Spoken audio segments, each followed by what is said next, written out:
व अन अअमल सालिहन तरदाहु, और फिर मुझे अच्छे काम करने की तौफीक दे जिनसे आप खुश होते हैं। और ये जो सिफ़ा है ना इसकी, तरदाहु फ़ी महल्ली नस्ब, ये जो सिफ़त है यहाँ पे, ये बड़ी प्यारी चीज़ है। सिर्फ यही नहीं कहा कि मैं अच्छे, मुझे ये सलाहियत दें, मुझे ये तौफीक दें कि मैं अच्छे काम करूँ, नहीं, अच्छे काम ऐसे जिससे आप खुश होते हैं। इससे हमें क्या पता चलता है कि कुछ हमारे दिमाग में होता है कॉन्सेप्ट कि ये अच्छी चीज़ है, हमारी अपनी मोरालिटी बन जाती है, अल्टरनेटिव मोरालिटी। उसमें क्या होता है कि मैं जो कर रहा हूँ सही कर रहा हूँ, मैंने ये कहा है तो ठीक ही कहा है, मैंने किसी को इस तरह जवाब दिया है तो उन्होंने ठीक ही दिया होगा, मैंने इस तरह रवैया किया है तो ठीक ही किया होगा, मेरे नज़दीक जो मैं करता हूँ वो सही है, जो बाकी सारे करते हैं वो सब गलत है। लेकिन मेरे रब मुझे इतनी सलाही, इतनी तौफीक दे दे कि जब मैं कुछ करने लगूँ ना और जो अच्छा हो वो उसकी तारीफ़ क्या हो कि मुझे पता है मेरे रब के नज़दीक ये चीज़ उसको राज़ी करती है। एक लिटमस टेस्ट बन जाता है।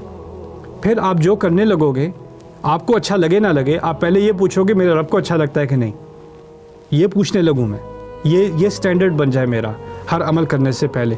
सो ये है व अन अअमल सालिहन तरदाहु। और इस बात को भी समझ लें कि इससे एक तो अपने अंदर मैं चेक करना शुरू कर देता हूँ कि मैं जो कर रहा हूँ ये वाकई अच्छी चीज़ है कि नहीं, या सिर्फ मेरी अपनी बनाई हुई, मेरे दिल ने कहा अच्छी चीज़ है, मेरी फीलिंग्स ने कहा अच्छी चीज़ है तो अच्छी चीज़ है। मेरी फीलिंग्स नहीं डिसाइड करती, मेरे जज्बात नहीं ये फ़ैसला करते कि क्या चीज़ अच्छी है और क्या चीज़ बुरी है, वो मेरा रब करता है। मेरा रब क्या कह रहा है कि इससे खुश है कि नहीं, व अन अअमल सालिहन तरदाहु। लेकिन दूसरी तरफ एक और बात भी है इसके अंदर कि मैं ऐसे काम करूं जिससे आप खुश हों। से मुराद ये है कि कभी कभी एज अ मैन, मर्द होने के नाते आपको कुछ ऐसे काम करने पड़ते हैं जिससे आपका रब तो खुश होगा, लेकिन हो सकता है बीवी खफा हो जाए, हो सकता है माँ खफा हो जाए, हो सकता है बच्चे खफा हो जाएँ, बाप खफा हो जाए, हो सकता है एम्प्लॉयर खफा हो जाए, सारे आपसे खफा हो जाएं, बस अल्लाह आपसे राज़ी है। ऐसा भी हो सकता है। हो सकता है आपने कोई ऐसा फाइनेंशियल डिसीजन लेना हो, ऐसा कोई मोरल डिसीजन लेना हो, ऐसा कोई स्टैंड कि आप हम नहीं करना हमने।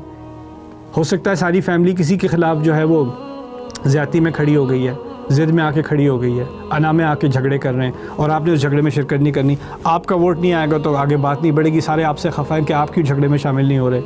नहीं, मेरा रब खुश नहीं होगा, तुम लोग खफा होते हो तो होते रहो, मैंने अपने रब को खफा नहीं करना। एक लाइन आपने ड्रॉ कर दी है, उसके बाद किसी ने रोना है, किसी ने हंसना है, किसी ने गुस्सा करना है, उससे आपको कोई फ़र्क नहीं पड़ता, क्योंकि मेरे रब ने खुश होना है। That's it. अब मैं इसमें एक तरह से इंसान को ढीठ बनना पड़ता है और बदतमीज़ बनने की बात नहीं कर रहा। मैं ये नहीं कह रहा कि आप अपने पेरेंट्स से जाके, वाइफ से जाके और बच्चों से जाके कहें मेरा रब खुश है तुम दफ़ा हो।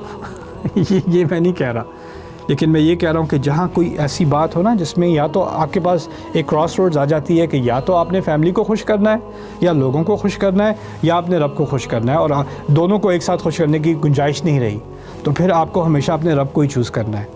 मुझे अल्लाह इतनी पावर दे, इतनी तौफीक दे कि मैं अपनी फैमिली की मोहब्बत के प्रेशर में या अपने पेरेंट्स के गिल्ट के प्रेशर में, किसी और प्रेशर में आके वो ना करूं जिससे आप खुश नहीं होते। मैं हर एक का प्रेशर बर्दाश्त कर लूं, लेकिन मैं अपने अंदर ये ताकत पैदा कर लूं कि मैं आपको खुश करूं हर हाल में। व अन अअमल सालिहन तरदाहु व अस्लिह ली फ़ी ज़ुर्रियती, और मेरी औलाद के मामले में और उनकी औलाद और उनकी औलाद और उनकी औलाद के मामले में मेरा मामला सही कर दे, मेरी इस्लाह कर दे। इससे मुराद क्या है कि मेरा रिश्ता उनसे अच्छा कर दे, और ये भी है कि उनके आमाल नामे मेरे लिए इजाफ़ा करें, वो अच्छे बने और उनके अच्छे काम मेरी नेमतों में और मेरे आमाल नामे में क़यामत के दिन उसमें ज़्यादा भारी होते चले जाएँ। वह अस्लिह ली फ़ी ज़ुर्रियती, यानी इससे मुराद फिर क्या है कि मेरी एक प्रायोरिटी क्या हो गई कि मुझे अपनी औलाद की सही तरबियत करनी है। क्योंकि मैंने आपको बार बार कहा, मैं फिर कह रहा था कि चीज़ इस रमज़ान तो आपके दिमाग में खुब जाए, जो चीज़ मैं अल्लाह से मांगता हूँ उसमें पहले मुझे अपनी कंट्रीब्यूशन करनी होती है। तो अब मैं अपनी औलाद के मामले में मांग रहा हूँ, मुझे अपनी कंट्रीब्यूशन करनी है।